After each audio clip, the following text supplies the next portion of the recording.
Hey everybody, we're back. It's Come On and We're Cooking, and tonight I'm making 2 French loaves of bread. So I have everything here at the ready. My recipe has come from a website called Mel's Kitchen Cafe, which has turned out to be awesome. I've made this recipe now 3 or 4 times, and their bread is fantastic. So you'll need 2 1/4 cups of warm water, 2 tablespoons of sugar, 1 tablespoon of instant or active dry yeast, 3/4 of a tablespoon of salt, and 2 tablespoons of olive oil, canola, vegetable, or avocado oil. So you can choose that. And 5 1/2 to 6 cups of all-purpose flour. Now, I usually end up putting the whole 6 cups in, but you can give it a try. And I've got my handy dandy KitchenAid here. So I've already put the yeast in. And what I'm going to do now is I'm going to add the sugar and find my tablespoon. And then we'll put the hot water on so that we can get our warm water. So that's 2 tablespoons of sugar. Come on. There we go. And so it's 2 1/4 cups. So there's my 1/4 cup. Yeah, that's warm. And now we'll add the 2 cups. Oops. There we go, 2 cups. And this recipe says to just use your dough hook. So, if you're using instant yeast, you don't have to wait for the normal bubbling and whatever. So you can just go ahead now, and we're going to add our salt, oil, and we're going to start with 3 cups of flour. So we need 2 tablespoons of oil.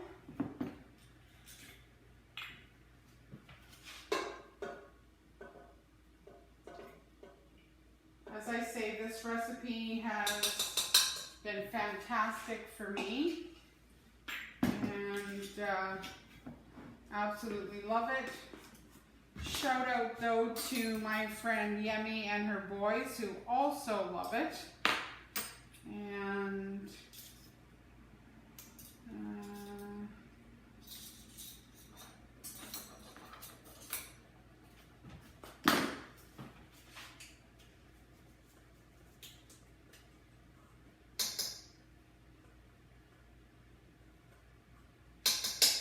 there's the salt.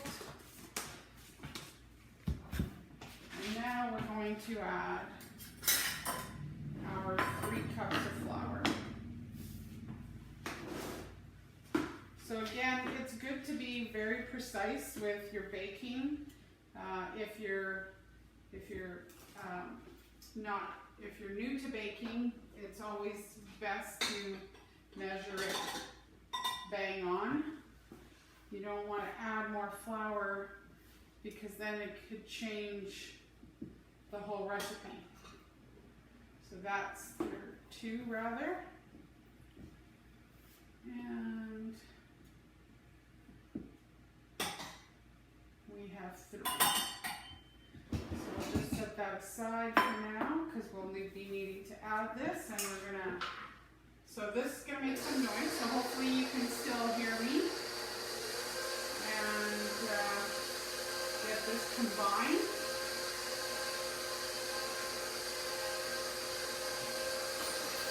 So there's a couple of rising methods that this recipe calls for that you can use. One is every 10 minutes or so, and you do it 5 or 6 times.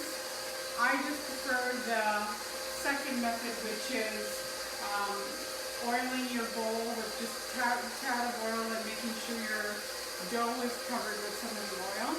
Putting it in the bowl and letting it rise for an hour. Now the way I rise my bread is I leave it in my dish, in my mixer here, and I set it on top of the stove where I have my oven preheating for the bread, because as you know, it needs some warmth to rise, and so that's how I do it, with a nice towel on the top. So let's just, sorry, I'm just going to stop this and move stuff down the sides here.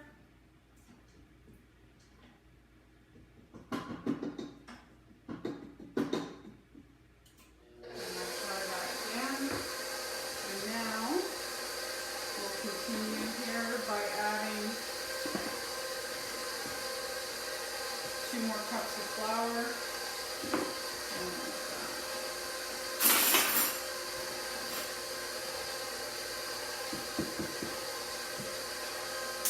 You always should stop your mixer when adding anything to it.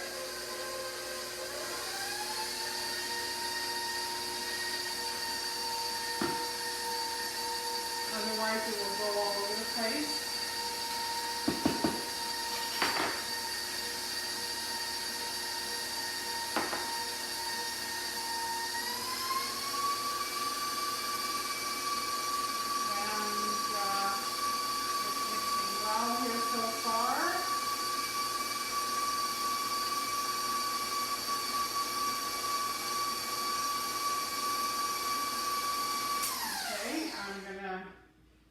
That and add my second. So now we're at 5 cups.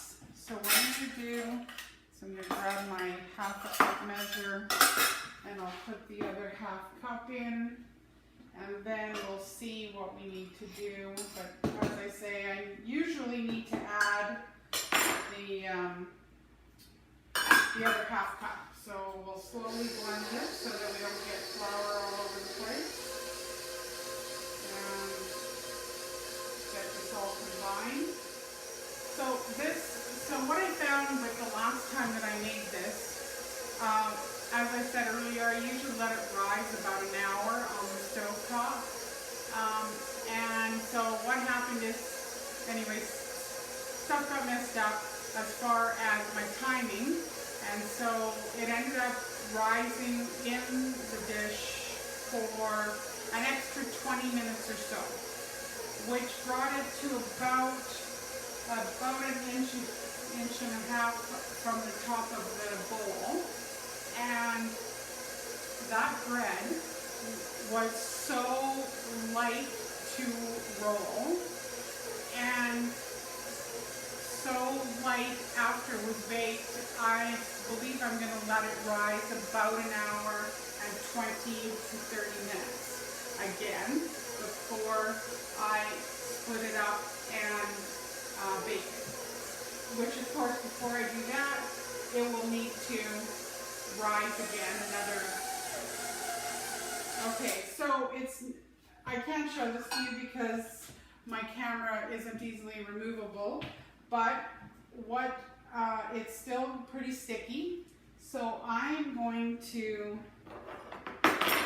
actually just add the full half cup, because that's what I've been doing the last couple of times. And now we'll get this incorporated. And it should start now. Well, it shouldn't be throwing flour at me, but I guess that's one of the things in the kitchen. So bear with me. I'm just gonna slide this down a little bit here and start this again and get this to start pulling away from the bowl. Once it starts to pull away from the bowl, I know that it just needs a couple more minutes of kneading, and then we're good to go for it to rise. So we'll just let it go here, and then I'll show you what I need. Now to test it, it It should not be sticky, but you should be able to push your finger in it and it comes back. So that's what it's done. So now I'm going to take this down and we're going to remove the dough from the hook. And I guess I have a little bit of OCD about removing everything off the hook. Okay, so I'm going to bring this to the camera so you can see that when you push, it comes back. That's what you want. So now, let me just use my clean utensils. And let's put a little bit of this flour. I just want to put a little bit of flour on the countertop here.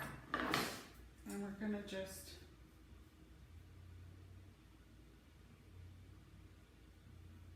take this out of the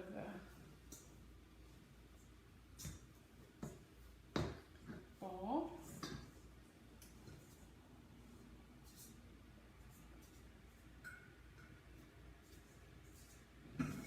It's not very often that. And so I don't want to play with it. I'm just putting flour on the countertop so it doesn't stick to the countertop. And now all I'm going to do is just roll it into a nice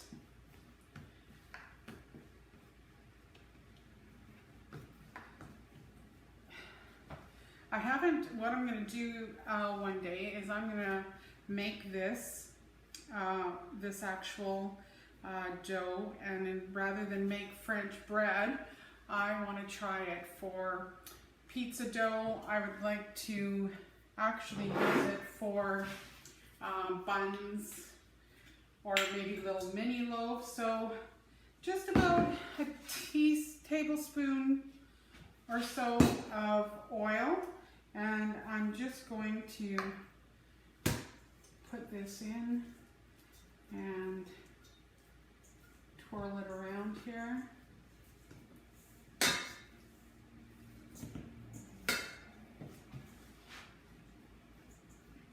Okay, so here's our loaf, or loaves I should say, and now it's time for this to rise for about, I'm going to let it rise for anywhere between an hour and 20 and an hour and 30 minutes. So when we come back, I'll show you what it looks like once it's risen in my bowl, and then we'll shape them and we will set them on the stove again on a cookie sheet to rise once we've shaped them. So we'll see you when we come back. Okay, we're back. The bread has risen. It's been about an hour and a half, and there is what we got.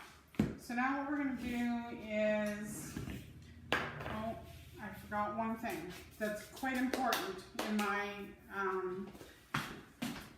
estimation. Is a weigh scale, because it's good once we get this crunched down and out on the counter. What we're going to do is we're going to, again, the flour is just on here to stop it from sticking to the counter.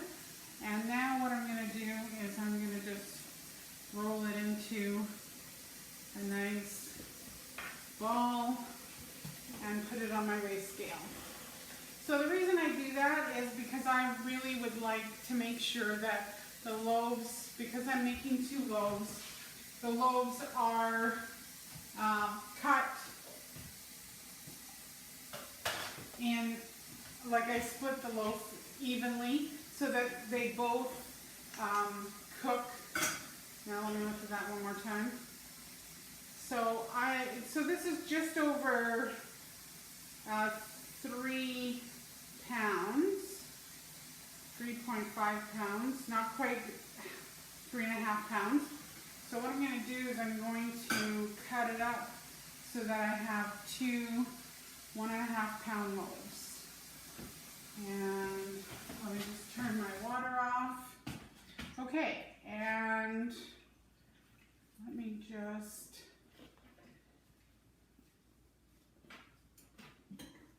all right, that, I know it's pretty tedious, but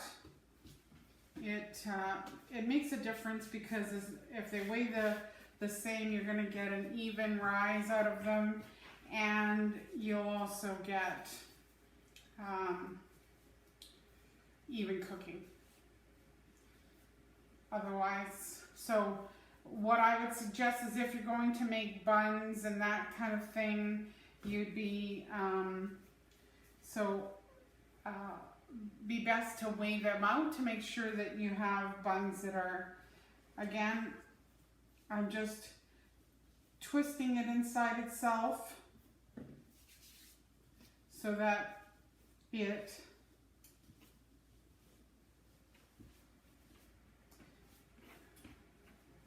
and I don't want to mess with this too much. But here's my baking pan.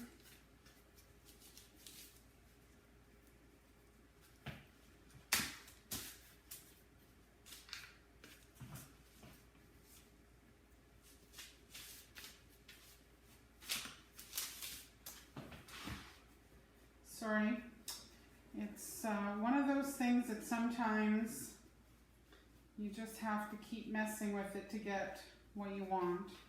I'm just trying to get an even, there we go, that's a bit better. All right, so that's number one. Put a little bit more flour in here. And we're just gonna play with it a little bit. Just want to get it so that it's a rectangle of some description.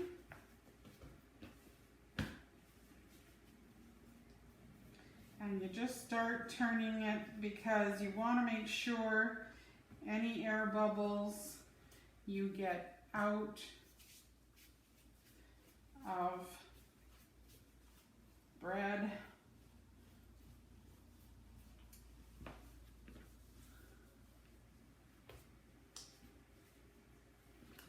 And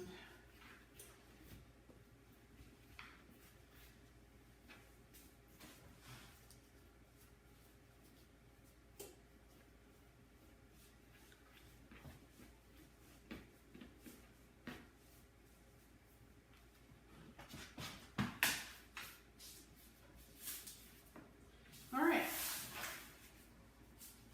So our next step is to do our slices on the top.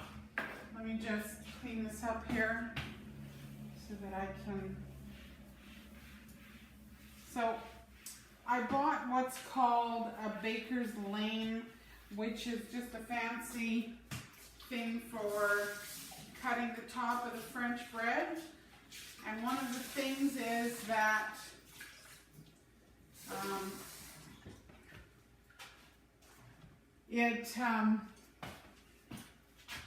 if you have a really sharp knife, you can use that too.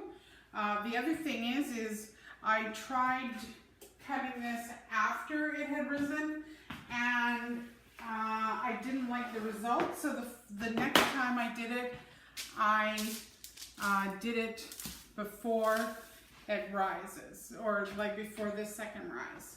So here is what a baker's lane looks like. This is a baker's lane. Okay, and so I'm just going to make some nice cuts here. For some reason, my cuts are not very, and you don't want to hurt the bread either, but this will look awesome once it rises. And There we go. And then it has a little case to put it in so nobody gets hurt. So now these are going to go on my stove again. And let me just put them here. I have, let me see if I can turn my camera. Okay, you can see that. And I have a dish towel here.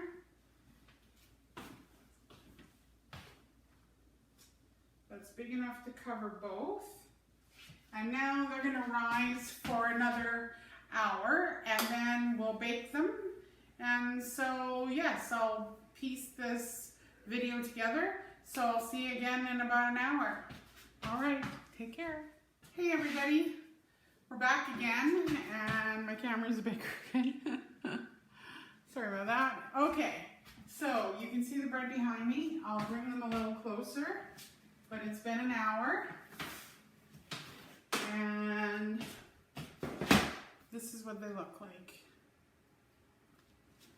I'll show you both. And now we're gonna bake them. Now, as for baking, if you have a convection oven, then you can bake both at the same time. But what you're gonna do, and I should have grabbed this before, but just give me a second here.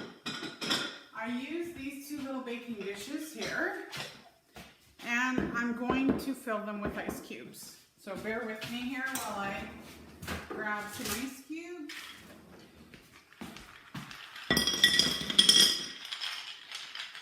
So the best thing that I've noticed on when I've done these in the past is that you need to offset the pans. So in other words, and I'm going to show you here on my counter, one is like this and one is like this, and then we're going to put the ice cubes like so, and they will bake evenly.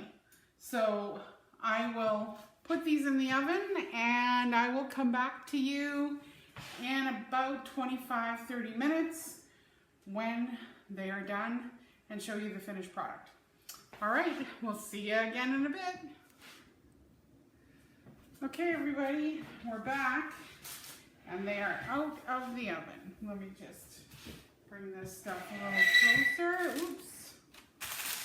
Okay, the last step. So you see how nice and crunchy they are? That is what the water does, or the ice cubes in those little containers does. So now what I'm going to do is I'm going to grab some butter and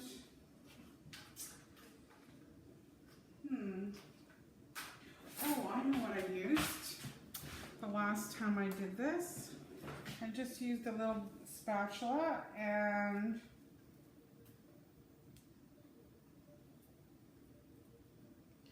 you just get it in those crevices.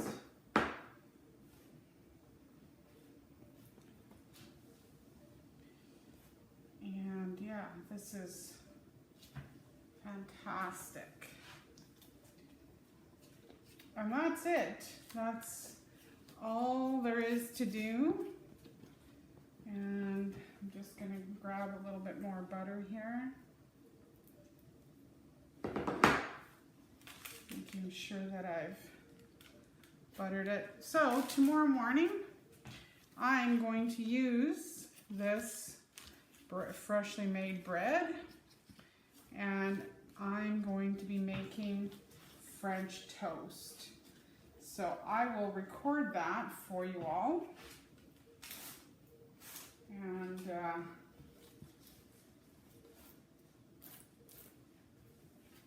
just making sure that I just nicely get this buttered.